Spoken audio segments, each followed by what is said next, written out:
বাংলাদেশি দাদা না আসলে না কলকাতা সব ভুকা মরে যাবে। কেনাকাটা করতো ওরা। এক সকাল বেলা আসলাম, একটা ভাড়া পাওয়া যাচ্ছে না, আর বেশি দিন থাকলে দেশ ধ্বংস হয়ে যাবে। সব দিকে 80% আমরা লস করি। দুই সরকারকে আমরা অনুরোধ করছি। আসসালামু আলাইকুম। আবারও নতুন একটা ভিডিও নিয়ে আসলাম। তো ভিডিওর শুরুতে কিছু আংশিক অংশ দেখালাম, বিস্তারিত দেখতে থাকুন আর দয়া করে আমার চ্যানেলটি সাবস্ক্রাইব করে দিয়ে আমার পাশে থাকুন। আমি আর কথা বাড়াবো না, দেখতে থাকুন ভিডিওটি। বাংলাদেশি দাদা না আসলে না কলকাতা সব ভুকা মরে যাবে।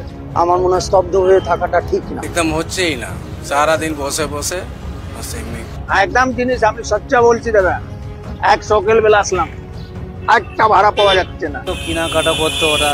এখন ঠান্ডার সিজন আছে, লোকই নেই, সকল দিয়ে আমরা বসে রই।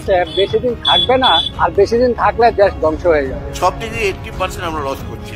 আমরা 20% নেই ব্যবসা করে আমরা কতদিন চলতে পারবো? আমি সরকারকে, দুই সরকারকে আমরা অনুরোধ করছি। ভারতে প্রায় শূন্যে নেমেছে বাংলাদেশি পর্যটকের সংখ্যা। এতে মাথায় হাত নিউ মার্কেট চত্বরের ব্যবসায়ীদের।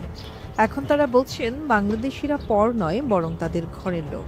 তাই বাংলাদেশি পর্যটকদের নিরাপত্তা নিশ্চিত করতে সম্ভাব্য সব কিছু করবে তারা। ধন্যবাদ ভিডিওটি দেখার জন্য।